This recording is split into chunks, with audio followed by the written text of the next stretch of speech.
তারকা অনেক, কিন্তু গভীর নীরবতার মধ্যে হাঁটা কয়েকজনই আছে। নয়নতারা তাদের একজন। জলকাদা ভরা নদী, পাহাড়ি এলাকা।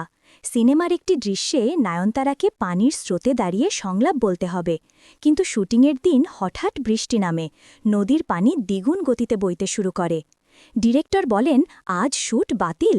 কিন্তু নয়নতারার শান্তভাবে দাঁড়িয়ে শুধু বলেন, এই ভয়টাই তো ক্যামেরা চাইছে। নিরাপত্তা ব্যবস্থা করা হলো, তবুও স্রোত এত তীব্র যে ক্রুদের দুজন পড়ে যায়। নয়নতারাই প্রথম ঝাঁপিয়ে পড়ে একজনকে ধরে ওঠান। শ্যুট বন্ধ হয়ে যায়, কিন্তু সেই দৃশ্য কখনো সিনেমায় ব্যবহার হয়নি। ইউনিট বলে, ওটা একটা সিনেমার দৃশ্য ছিল না, ওটা ছিল মানুষের ভেতরের আসল শক্তির মুহূর্ত। অন্য এক সিনেমার ক্লাইম্যাক্স শ্যুট হচ্ছিল এক প্রাচীন পরিত্যক্ত মন্দিরে।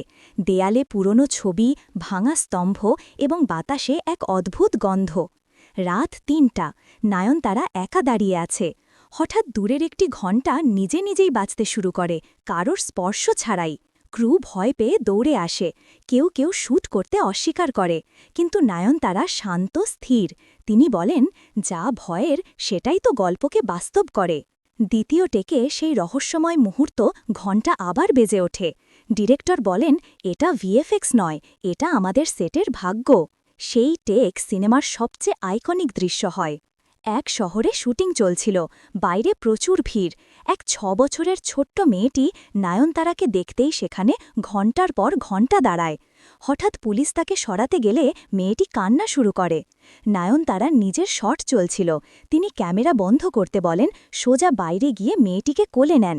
এরপর তার চুলে নিজের ক্লিপ পরিয়ে দেন। এক থ্রিলার ছবির শেষ অংশটি ছিল একটানা চেজ সিকোয়েন্স। টিমের ডেডলাইন এত চাপা যে পুরো দৃশ্য শ্যুট করতে লাগত কমপক্ষে ৩ দিন। কিন্তু লোকেশন মাত্র ৪৮ ঘণ্টা খোলা।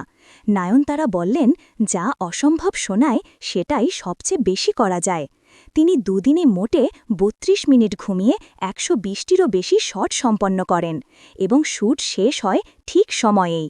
ডিরেক্টর পরে বলেন, এই ছবির সাফল্যের অর্ধেকই নয়নতারার অবদান।